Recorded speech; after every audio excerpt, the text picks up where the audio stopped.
거하시면 너희가 육신에 있지 아니하고 영에 있나니 누구든지 그리스도의 영이 없으면 그리스도의 사람이 아니라 You however are controlled not by the sinful nature but by the Spirit. If the Spirit of God lives in you, and if anyone does not have the Spirit of Christ, he does not belong to Christ. Yeah.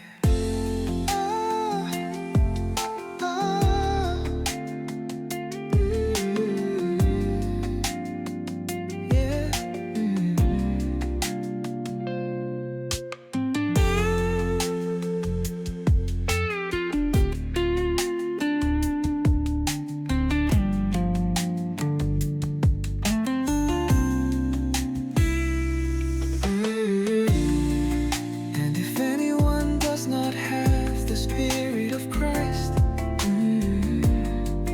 he does not belong to Christ. 누구든지 그리스도의 영이 없으면 그리스도의 사람이 아니라 누구든지 그리스도의 영이 없으면 그리스도의 사람이 아니라 누구든지 그리스도의 영이 없으면 그리스도의 사람이 아니라 누구든지 그리스도의 영이 없으면 그리스도의 사람이 아니라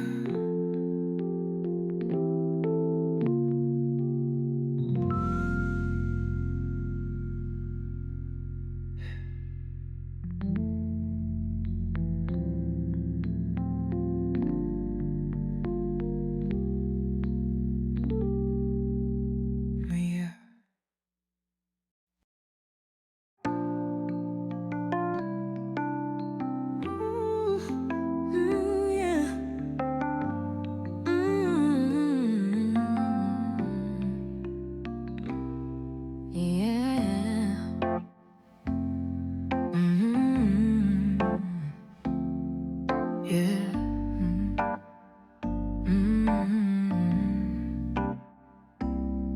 만일 너희 속에 하나님의 영이 거하시면 너희가 육신에 있지 아니하고 영에 있나니 누구든지 그리스도의 영이 없으면 그리스도의 사람이 아니라 청취자 여러분 안녕하세요. 오늘 저희와 함께 성경 속 한 구절을 좀 깊이 들여다볼까 하는데요. 네, 안녕하세요.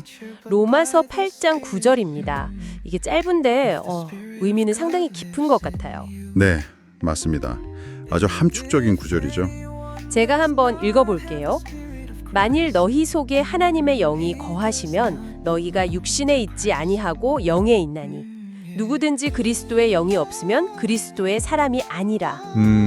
자, 오늘 저희가 파헤쳐 볼 건 이 구절에서 말하는 하나님의 영이 거한다는 게 대체 무슨 뜻이고 이게 그리스도의 사람이 되는 거랑 어떻게 딱 연결되는지 그겁니다. 네, 사실 이 구절은 굉장히 뭐랄까 담대한 선언을 하고 있어요. 그렇죠. 딱 잘라서 말하는 느낌이랄까요? 네, 어떤 조건과 결과를 명확히 제시하죠.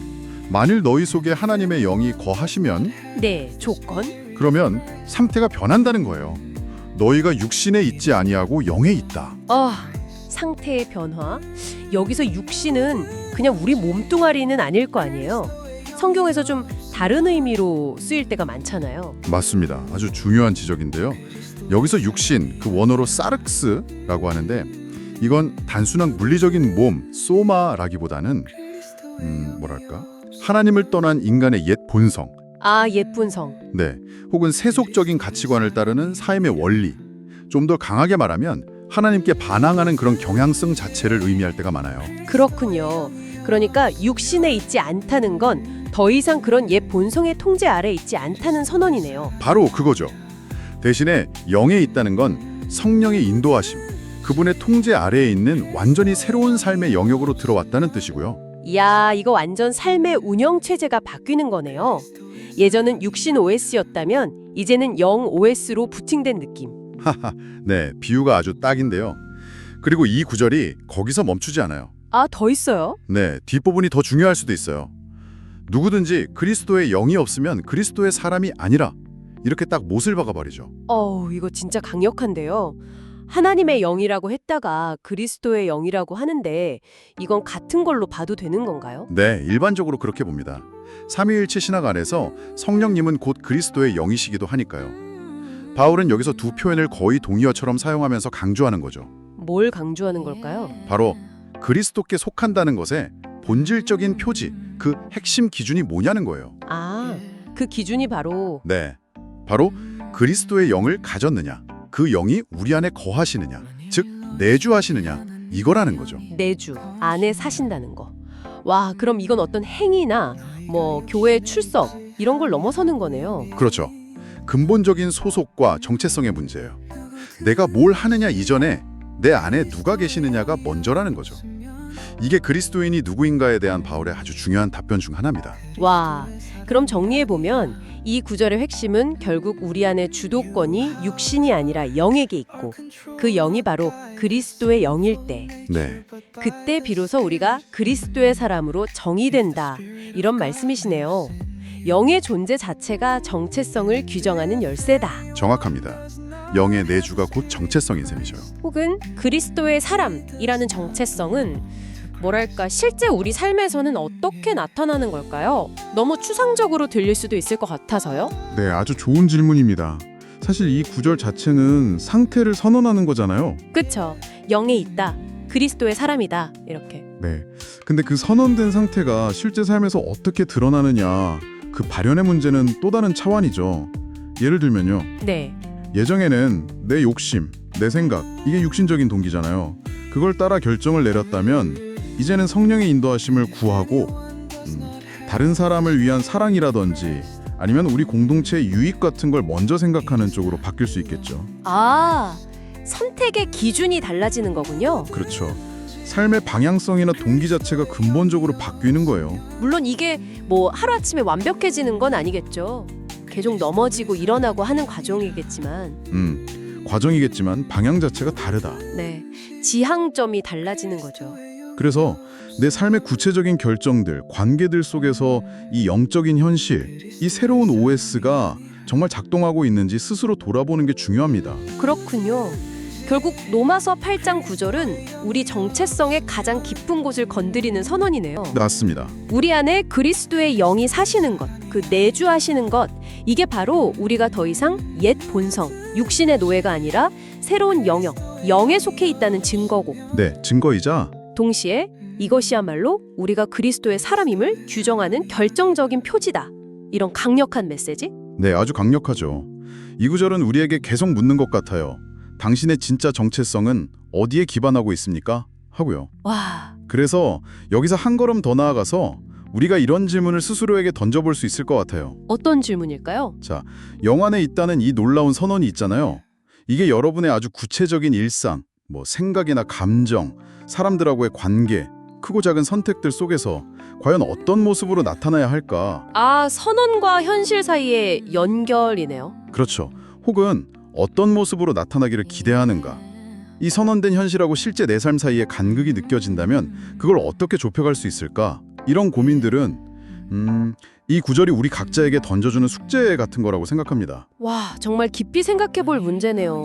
선언에서 그치는 게 아니라 살아내는 문제까지 연결되는군요. 네, 신앙은 결국 삶이니까요. 오늘 로마서 8장 9절 한 구절에 담긴 정말 깊고 중요한 의미들 함께 탐구해 주신 청취자 여러분께 진심으로 감사드립니다. 네, 감사합니다. 다음 시간에 또 다른 흥미로운 이야기로 찾아뵙겠습니다.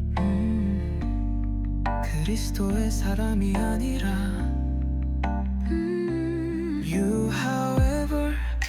controlled not by the sinful nature, but by the Spirit.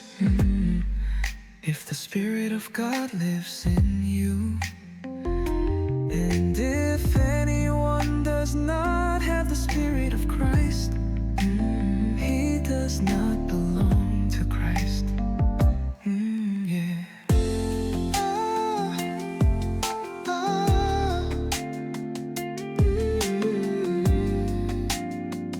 Yeah.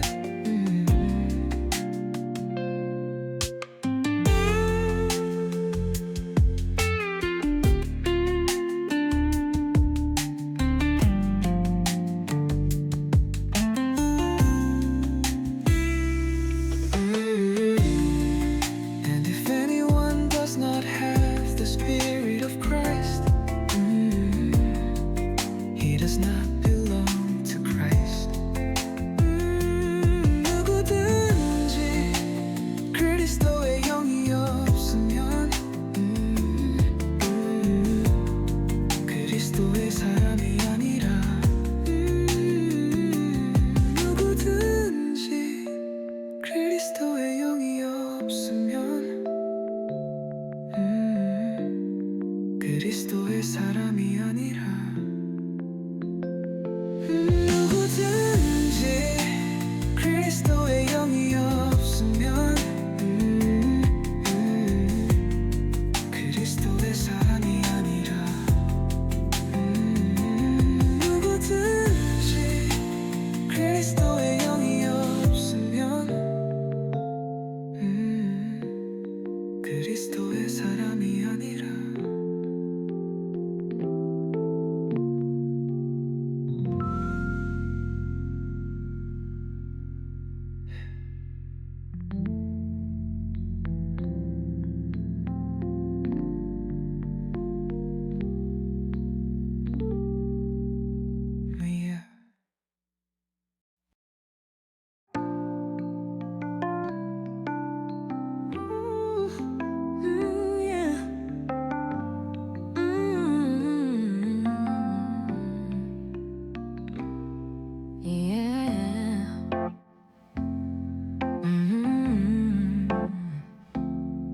Yeah.